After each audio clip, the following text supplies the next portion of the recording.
Welcome to Mrigashara, a podcast that communicates with communicators. This podcast is a tribute to our fantastic fellow professionals, colleagues, and friends. I'm Charu Raizada, and this podcast is brought to you in association with Digitales. The discussions around the future of work seem to have consumed us in these last 12 to 14 months. Digitalization and globalization have sparked radical shifts in how we live and work. These changes raise essential questions about our jobs, the skills we need, and a worrying decline in employment. As we learn to find our feet amidst changing ways of working and workplace, we wonder about this future of work, or is it now our present? This week on Mrigashara, we quiz our guest Sandeep Sinha, Managing Partner of Lumis Partners. Sandeep is committed to the world of education and work, backing innovative business models, disrupting the world of education and learning, work and livelihood, inner wellness, and overall development of human potential to live a fulfilled life. Hi Sandeep, welcome to Mrigashara. Hi Charu, thanks for taking time for the session today. My pleasure. We've been constantly debating about the future of work, Sandeep, but what are the timelines of this future? Is the future of work already here, or we are still awaiting it? Charu, it's interesting because I think as a professional in the space of work over the last 10 years, I think we've even constantly been debating the arrival of future of work. And I think most of us didn't realize that it probably arrived a while back. And in fact, interestingly enough, today, future of work has become such a buzzword. It has more than 48 million Google hits already on the phrase. So I think it's high time we all accept that future work is already here and we got to address it right here, right now. It's no more about addressing conversations about future of work. I think we need to move our conversations to far more important things such as jobs. So recent data from CMIE shows that the job market continues to be weak. It is believed that people are exiting the labor market due to lack of jobs. And so where do you see these opportunities coming from, in the near future? I think, Charu, in the context that we just talked about of future of work being here, I think the whole relevance of the word job has significantly changed. So, the ideal preserves of the job description, timeline, hierarchies, I think all of those have got through a significant shift. And I think most of us have started kind of figuring out the opportunities in terms of work. And if you look from a work standpoint, I think if you just look at, a country like India, which, hopefully grows by 8 to 8.5% annually over the next 10 years, we need about 90 million different kinds of work roles over the next 10 years. And out of these 90 million, there are about 60 million which are going to be the new ones and 30 million who are going to be moving laterally. But I don't think the challenge is about either job or it's about work. The big challenge on the table is about opportunities and the skills associated with those opportunities, because that's the one I think is really in question. Job, work, employment, I think will remain in different shapes and forms as we go forward. I believe young people and those with low skills are at the highest risk. And with new technological developments which are affecting jobs, the high skilled are getting affected also. So with this whole changes in the workforce and the nature of work, yet also believe that the gig economy is going to be a big player here. So how do we create new pathways for tomorrow's workforce? I know, very relevant, Charu, but I think before I go to your question about the new pathways, you referred about, the kind of jobs getting automated. So, most of us believe that it's typically the low-end, repeatable jobs which are getting automated. But I think what we've seen over the last few years is that even very high-end jobs, there has been like a mayhem on the Wall Street with algorithmic trading. The whole concept of insurance selling has gone totally digital. Customer relationship marketing has gone in a very different dimension altogether. So I think the deconstruction or the demolition of job is actually across the board. And then how it has translated is also very different. If you remember, from our parental generation, most people had 1 to 2 jobs. Then people moved on to 3 to 4 jobs. The baby boomers are talking about a dozen jobs in their lifetime, and the millennials are talking about shifting a job every 2 years. And that's a very dramatic shift. So I think the question that most people are looking for is, what is the problem you're trying to solve? How can I help you in solving that problem? And how do I get paid for that?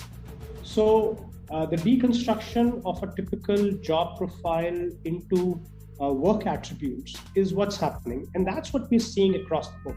And the term that you referred about, gig, I think that's already here. In US, we're talking about in the next 5 years, almost half the jobs are going to be in the gig environment. Right. In India, we're seeing it in a similar way. I'm associated with a company called Avign, where we have almost 1 million plus gig workforce across 10,000 pin codes in India as of today. So that shift is also happening very fast. And I think it's in line with the aspirations of the younger generation of how they want to be able to kind of merge different kind of roles, different kind of jobs, and so on and on in the kind of work that they want. So that also means there's somewhere a merging of the colors, the blue colors, and all the other different definitions. What do you have to say about that?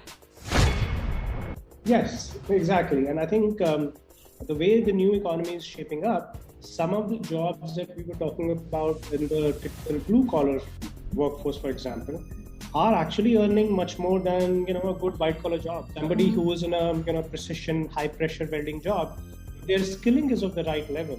Those individuals are making much more than somebody sitting in a BPO and kind of serving an international customer. So in my mind, it all is going to boil down to what is the skill set you can bring to the table, and how is that skill set differentiated, and what's the premium you can command on delivering that skill set.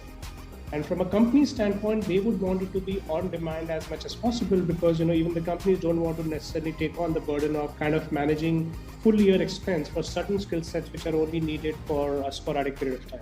No, I agree with you there, and I know you did touch upon corporates looking at independent talent, and it is believed that more than 1/3 of companies in India are likely to prefer 50% of independent talent or the gig worker in the next 5 years.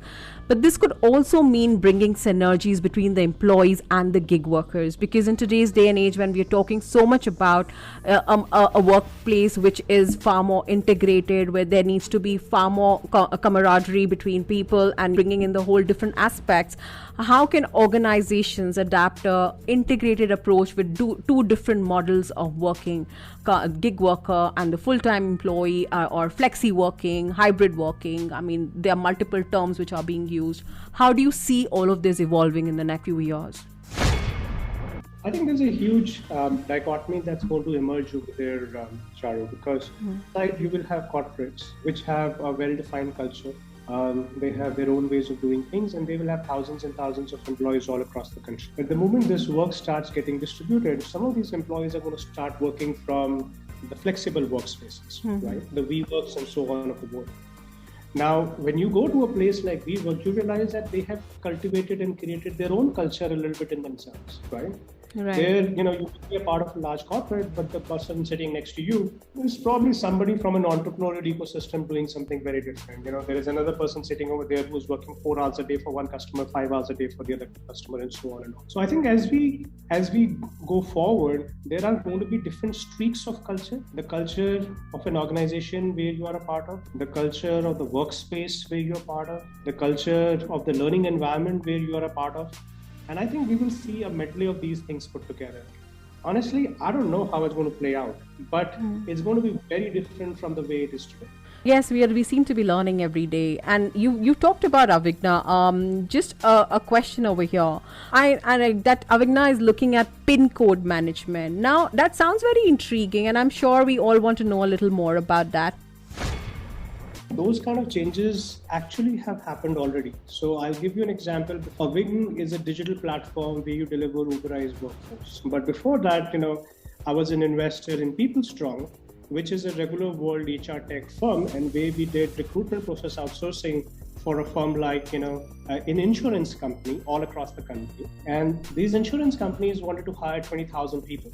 But when they want to hire 20,000 people, they want to hire people by pin code, because the belief is that if you are from that local geography, your ability to sell an insurance to somebody from your own community becomes much higher. Got it. So when we were hiring these 20,000 people, we were literally hiring 1 to 2 people per pin code. And these people were all working in a distributed manner all across the country. And I think that is the commercial sense that they were trying to drive. Actually, with the way the digital platforms are evolving, some of this will actually become easier. Then there's a completely different dimensions. I've been a part of Sheroes for a while, the women's platform. Yes. A lot of women actually prefer that, if they can find a work within their own vicinity, within the, a certain amount of a distance, so that it doesn't create too much of disruption in their daily work. So one side is to be able to pick up digital work, which you can deliver from anywhere, anytime, any place. Or the other thing is to pick up a distributed job where you're actually kind of delivering the work from a nearby place, and you're not having to travel 1 hour each way and probably end up wasting a lot of time back and forth versus delivering on the job.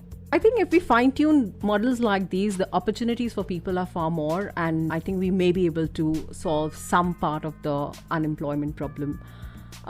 Coming back to hybrid workplace models, which are coming up, and companies are announcing flexi working, I'm very intrigued to understand that, is it time to bid goodbye to commercial real estate? I actually think commercial real estate has a value of its own.